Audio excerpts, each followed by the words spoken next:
Hey, I'm Brian. I'm back with the Climb That Mountain podcast.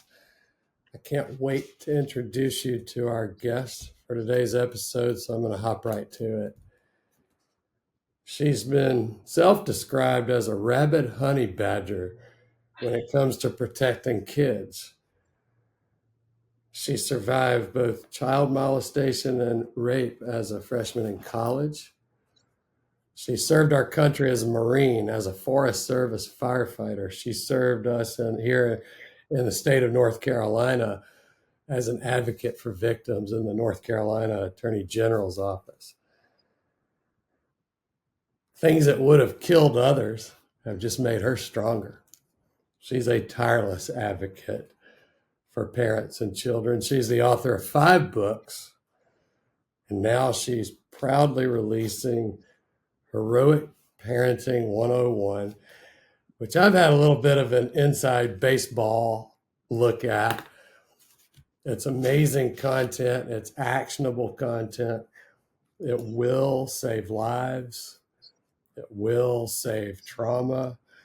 It's going to help parents who are, I think parents, as a father of an almost 8-year-old, I think parents have always had it challenging.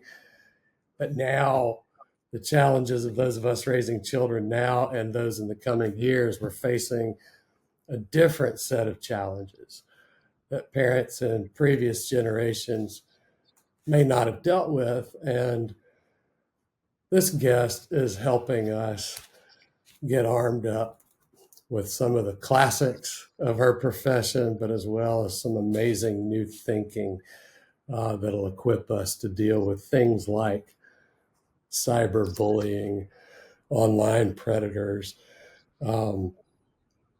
gaming dangers, a whole list of things that we're faced with. So without further ado, please welcome all of you out there in audience land. You should stand up and go ahead and do a standing ovation right now for CJ Scarlett, the badass grandma. Should I call you CJ or badass grandma or badass? Just CJ's fine. The badass is implied. Well, Brian, thank you so much for having me. Yes. I left out the best part. You're my friend too. And thank you so much for coming on. Thank you for having me. So much I want to talk to you about today. And let's start off with one giant question. I want you to kind of walk me through kind of those most pivotal moments or experiences in your journey from childhood to becoming the badass grandma. I think I look back at my life every now and again when I pause to breathe, and I think of things that shaped me in some positive and negative ways. And I know your story isn't one of complete trauma and then complete positive impact. You've had a lot of ups and downs in your life. So take it away. Take us on that. Okay. Well, a lot of people were surprised. People who know me now are surprised that I wasn't always a badass. In fact, I was very much a victim.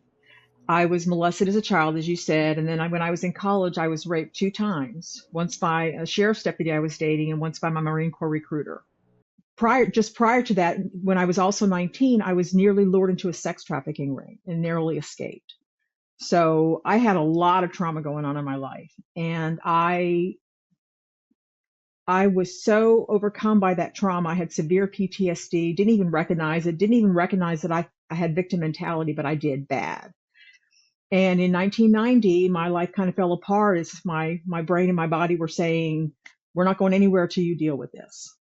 So within the same week that all the memories became impossible to hold down, I was diagnosed with 2 life-threatening autoimmune conditions, lupus and scleroderma. Well, I got into therapy at the local rape crisis center, and that was one of the best decisions I've ever made in my life. Within 6 months, they asked me to be on their board of directors as an advocate, and that started my advocacy journey in 1990. I was disabled on and off over the years because of the lupus and scleroderma, and until 1999, when I became completely unable to work. I was so debilitated, Brian, that I couldn't have lifted my bucket of tea here. I could hardly turn a doorknob. I weighed 240 pounds from all the steroids I was on. I was in constant pain. And um, then in 2002, my doctors told me that my heart was failing, that I could die at any time. And I was petrified and basically curled up in a ball and waited to die. But then in 2004, a friend convinced me to meet privately with a Tibetan Buddhist Lama who's a resident teacher of a Buddhist center here in Raleigh. And I hobbled up to the Lama's house and I made a pitiful bow and I waited for him to shower me with much deserved sympathy. And that's when I learned that Lamas don't do dramas. Instead, he gave me a cosmic bitch slap and told me to stop feeling sorry for myself and start thinking about the happiness of other people.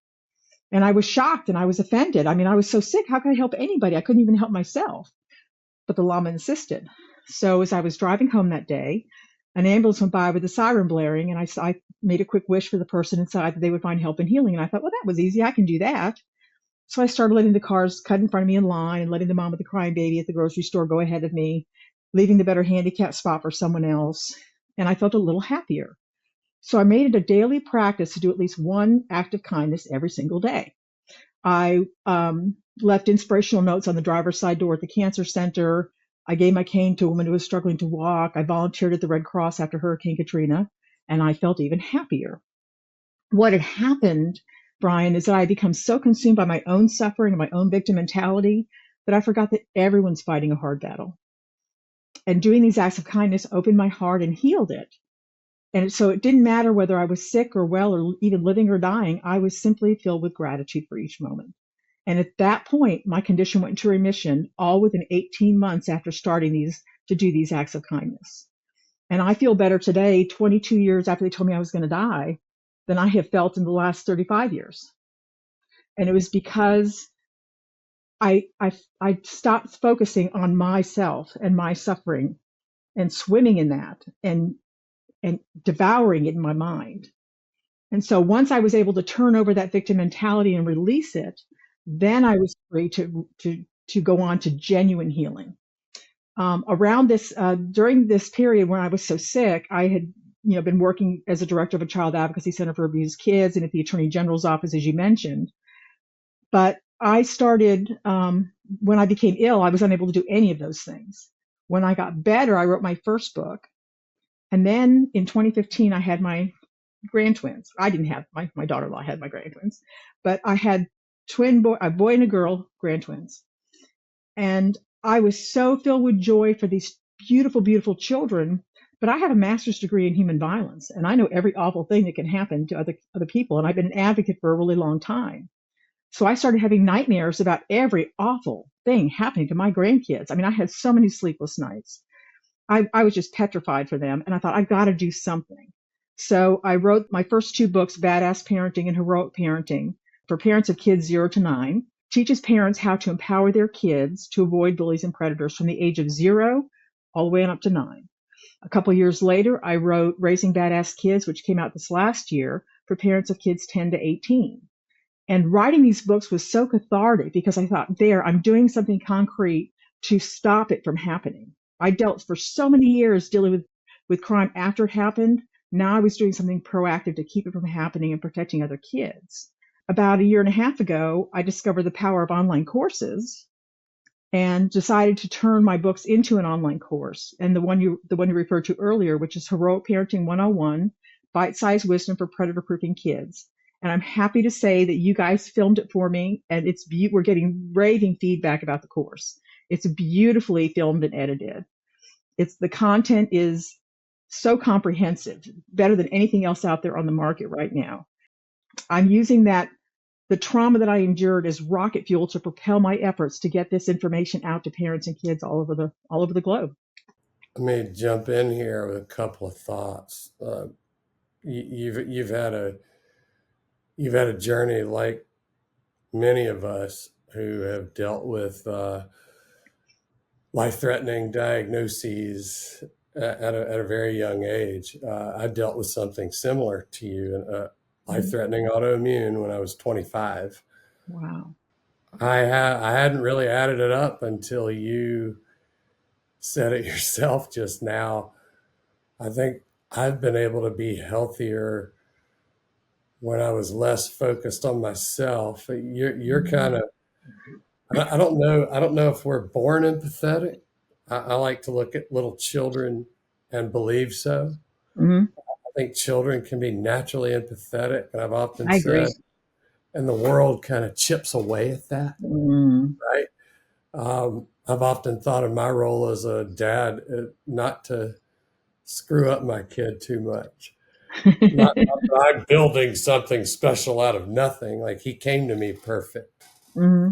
And I think that's what's so important about your work too, is in your personal and professional life.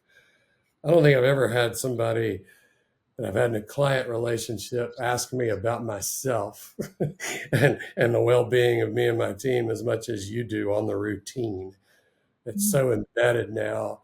And I think after your life was shattered and in pieces multiple times, you've somehow taken all those shards and put them back together, and you operate from a place of empathy. And I try to do that too.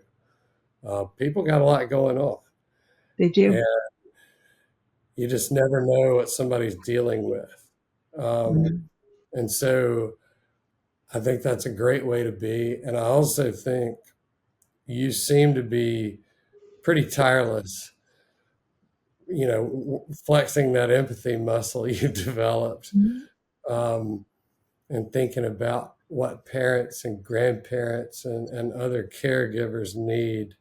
I have an obsessive personality, and one of the things that's captured in my imagination to the point of obsession is hearing about people's journeys as entrepreneurs, and I come at it from an interesting place. I didn't even know what the word meant till deep into my career.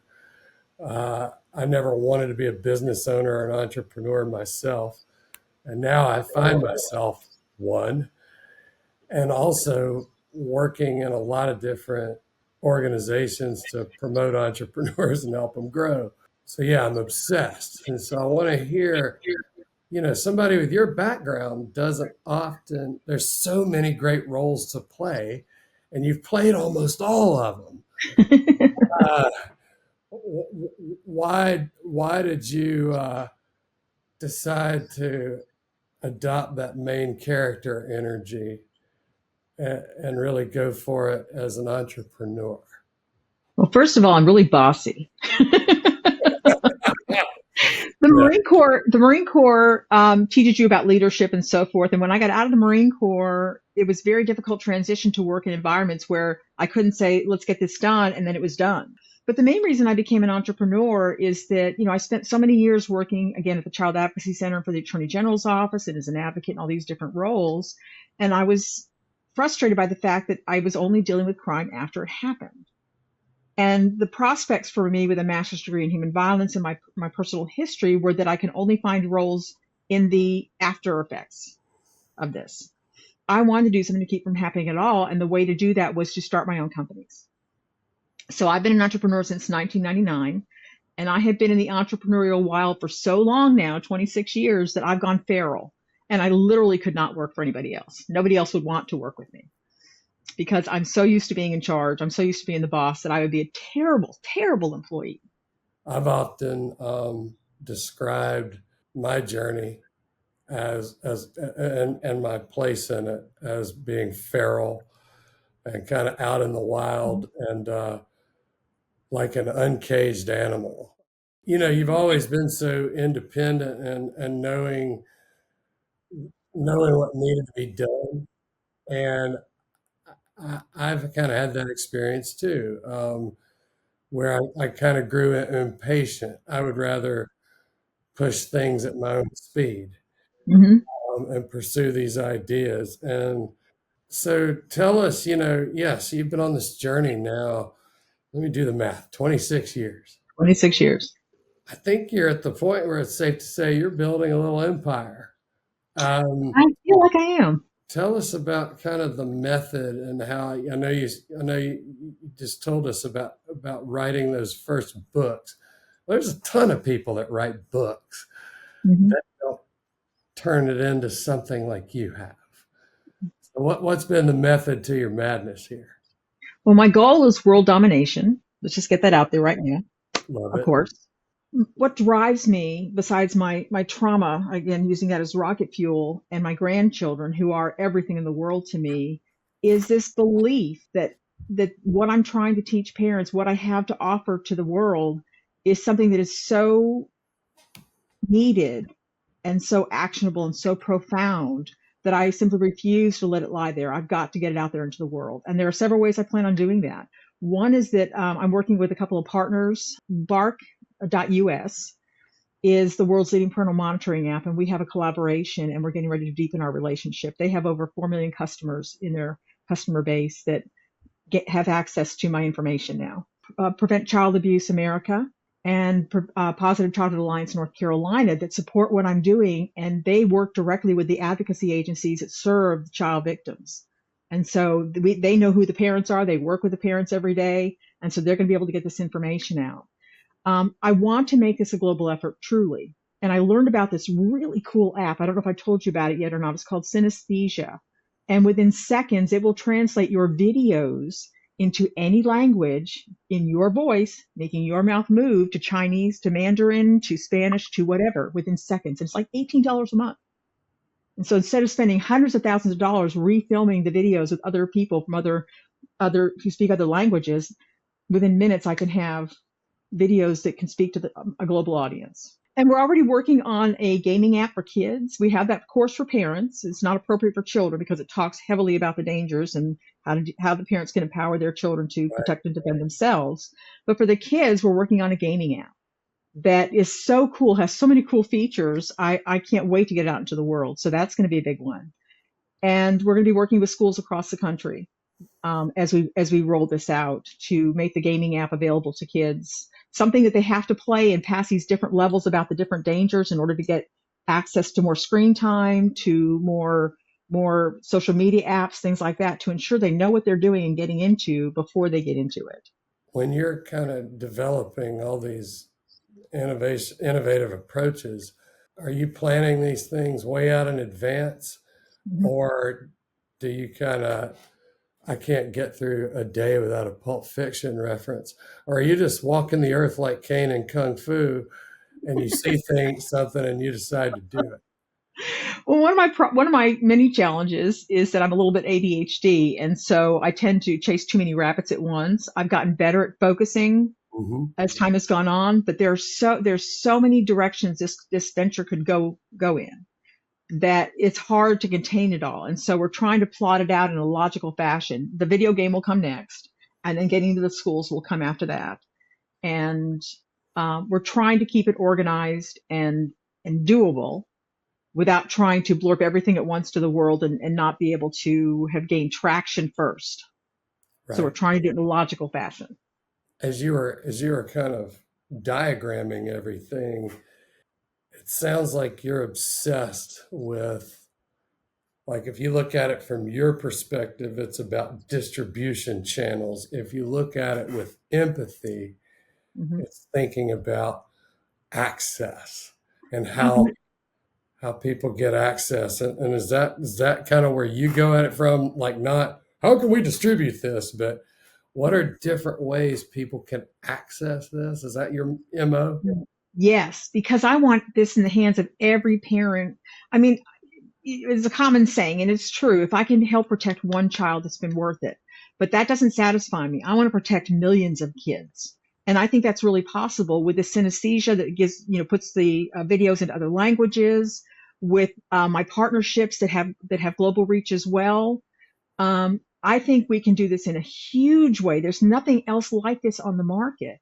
And the world is screaming for it because, especially when it comes to online dangers, our kids are in grave peril these days. It's getting worse and worse and worse online.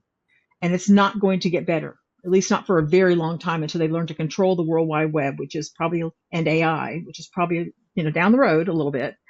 And so I think this has legs that could reach literally millions of families and help break that generational cycle of violence for millions of families. What do you think have been the keys to your success? And I also like to know when I talk to entrepreneurs, I've learned this, it's not all rosy. Mm, You almost have to keep a rosy face when it's not. yeah. What are some of the biggest challenges you faced as well? Well, what the keys to my success? Again, my history as a survivor. A lot of people look at that as something traumatic that happened to them that ruined their life. I could have chosen to stay in that victim mentality and let it ruin my life, but instead I chose to transmute it into this passion, this obsession you talk about for doing good with it. My military background has helped because it taught me about dedication and commitment and leadership. And my grandkids, my three grandkids who are now 8, 10, and 10, and who inspire me every single moment of the day to keep doing this. Now, the challenge is one of the major challenges that faces every entrepreneur at some point is funding. That's been very challenging. But the other one is getting parents to stop thinking their kids are protected because the parents are keeping an eye on them, a close eye on them, when in fact you can't keep an eye on your kid all the time, and most of the time your kids are not with you and they need to know how to protect and defend themselves. And so the parents need to be willing to look danger in the eye and stare it down. And a lot of parents aren't ready for that. So a big challenge for me in my marketing is to present these ideas in such a way that the parents who are reluctant to look at the dangers or who are ignorant of the dangers are invited into this to learn more, to explore more, to find out what's going on in their child's lives, and then making the commitment to follow through with teaching them everything they need to know to stay safe. And you and I have talked a little bit about this, but I was there the first day the team was recording some of the content Mm-hmm. for the new video curriculum, and I would imagine it's a challenge because even if you achieve a place of being really healthy mentally, emotionally, spiritually, about everything that's happened in your life, revisiting this material, I would imagine can be especially taxing in light of your personal history. So, because in a way, and this is pretty damn profound Mm-hmm. about your mission, you've said, I'm going to keep reopening this all the time for all of you out there. So what I'm getting at, so how do you deal with that? It's interesting you asked that because there were a couple of points when I was working with Carly and Rachel on your team where I got choked up. Yeah. And I've talked about this experience in presentations and in the media, and I've wrote the content for the videos and everything like that. And I surprised myself by still getting choked up at some points because I imagine happening to my grandkids, and that's what really, really scares me. But I think that knowing it has a purpose gets me past that. I've told this story so many times now that it's almost like just part of my being. And so I don't, because I've healed from these wounds, they're still scars and they still ache sometimes when it's going to rain. You know what I mean? Yeah. But, but I don't feel them anymore. I don't even feel like some of them happen to me anymore because I so far past them. I've integrated them into my life and said, this is part of who I am. It's not, I became who I am despite these things, and because of these things, I am who I am. You've almost weaponized those events in your life for good. I love that. I love that. Yeah. Weaponize them. Hmm. Taking things that happened to you and taking control and not Yeah. being passive to them, but actively using them and not being afraid. Like it strikes me as you would have to be, and you do strike me as pretty freaking fearless on the whole.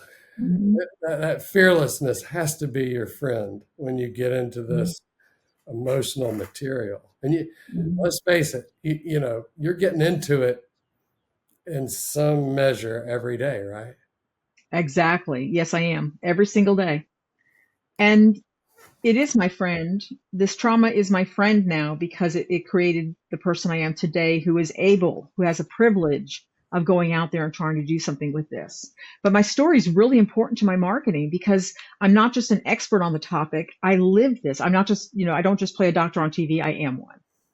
I actually am a survivor. I get it. I understand what this trauma can do to people. And so I think it lends to my credibility and makes people listen to me more closely.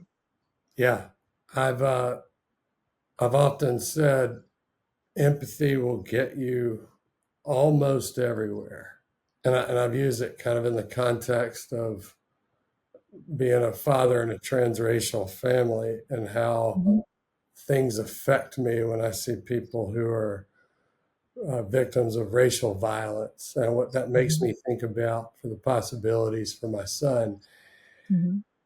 And then I remember, that gets me almost there. And I remember, sometimes that I'm white and I might need to consult with a father who shares the same race or ethnicity as their child to kind of get the rest of the story and see Yeah. how things affect them as well and Mm-hmm. how they're processing. It's important. But you're coming at it from a place not only of deep empathy, but kind of a bottomless pit of sympathy too, because it's Yeah. actually happened to you. And I also show people that there's hope, that if their child has been victimized, if they've been victimized, that there is a light at the end of the trauma tunnel. Your child can have a beautiful, happy life, even if they've been traumatized, if they're given the support and the love and the therapy that they require. When I was the director of the Child Advocacy Center, I would see children come in broken and traumatized. And 6 months later, after getting constant therapy and being told it wasn't their fault, skipping out of our offices, a happy child again. It's amazing what support and acknowledgement and counseling can do for a child. So I'm a writer. I've written tens of thousands of pieces. I've helped clients write books, few books, thousands and thousands and thousands of kind of op-ed or thought leadership style articles, social media, white papers, you name it. Me personally, my team, multiply that several X. Mm-hmm. You are singular to me when I think about the pantheon of amazing people we've worked with. You are singular as a writer and communicator for writing with this power and clarity. Where does that come from? I was a photojournalist in the Marine Corps, so I was trained in journalism and photojournalism. And that really helped give me the basic writing skills. But what I really almost feel like I'm channeling when I'm writing my books, because I've learned so much over the years about what the problems are and what the solutions are that it just pours out of me. When you talk about succinct, I'm able to write nonfiction very, very easily. If you ask me to write a fiction book, I'm going to be completely at sea. When it comes to nonfiction, I can take complex information and distill it down to the essence and present that. And I'm so glad I can, because that is the most effective way to get this kind of content out to people. I have to say, and I know we're going to have an opportunity to say goodbye at the end, but I want to tell you that I'm very, very grateful for you and your team at Park Life for helping me in so many ways with content, but especially with the videos for this course that they're so beautiful, they're so powerful, they're so elegant. And I think people are going to be very impressed by the professionalism and the quality of this course. Thank you for saying that. I'm a people person, and I definitely get my energy from the people we work with and we work for. And I think what we've created together is when I look back on my career, it'll be a monument. Like it's not so much of what you create when you work in marketing. I don't want to denigrate it and say it's disposable in the moment, but it becomes disposable over time.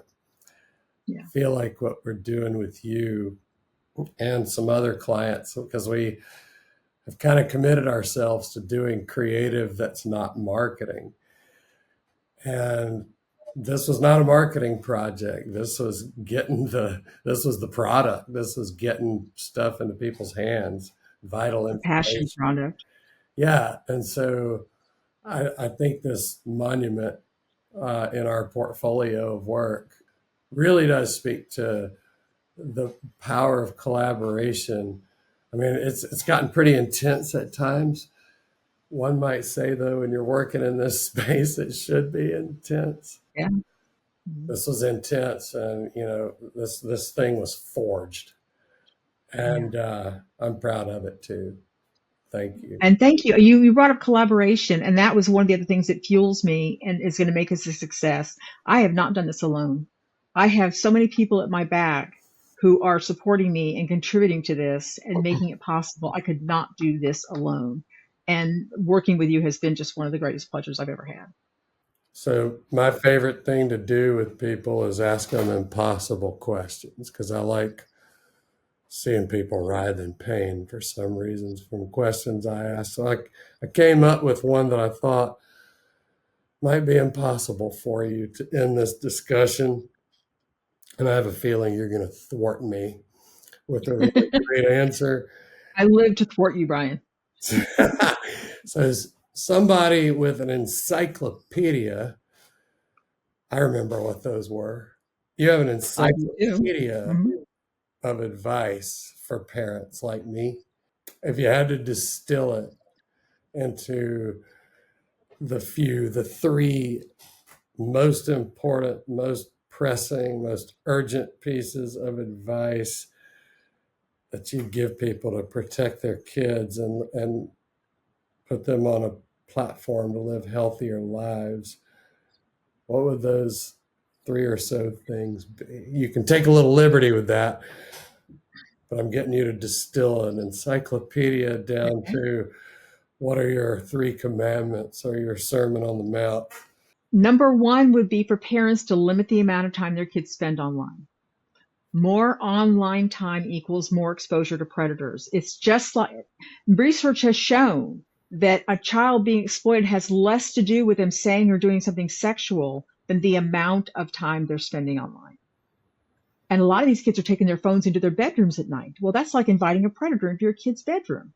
Kids should always turn over all their electronic devices at night, their gaming system, their tablet, their laptop, their phone, every single night.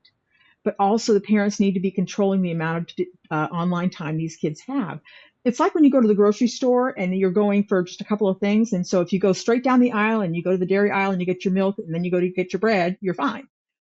But if you wander around all the aisles, you're going to end up buying a bunch of crap you didn't really need.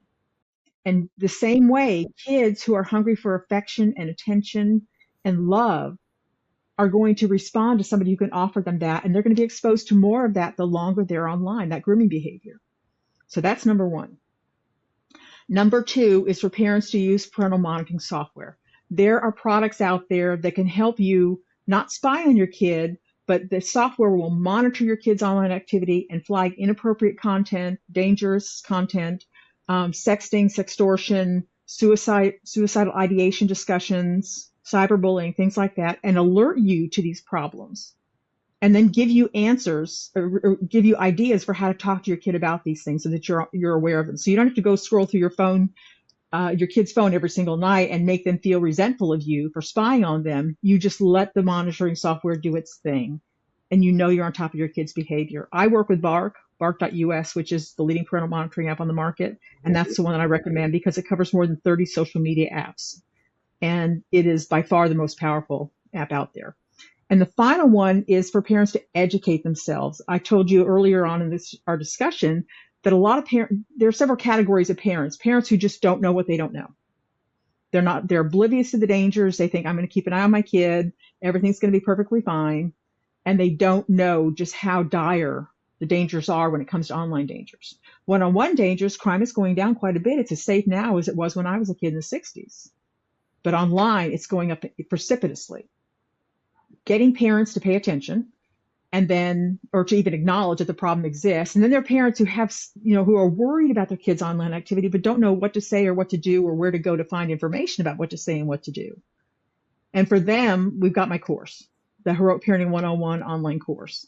And that covers who the predators are, what the dangers are. The dangers I cover are bullying and cyberbullying, online dangers, sexual molestation and assault, kidnapping and sex trafficking, which goes really deep, and how to navigate the conversation around sexual consent with tweens and teens.